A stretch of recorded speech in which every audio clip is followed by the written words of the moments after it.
Alam mo, real talk lang. Maraming OFWs ang nasisisi after buying a home sa Pinas. Bakit? Kasi akala nila basta may bahay ka, kahit ano pa yan.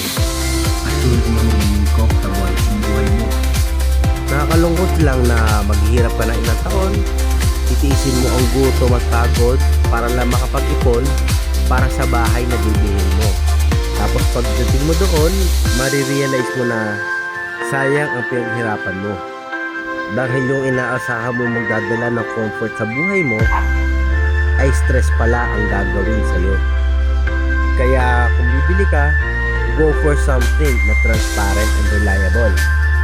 Gaya na lang ni Via Parkway na from day 1, klaro ang proseso, klaro ang breakdown ng fees, at may solid community na perfect for you and your family. Bukod pa doon, Via Parkway is a pre-selling unit. So less pressure sa pagbabayad and mas magagamit mo yung imo pong pampera para sa needs ng pamilya mo. Kaya kung peace, comfort, and reliability ang hanap mo, Via Parkway para sa'yo. Hello!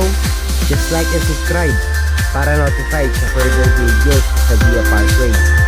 See you!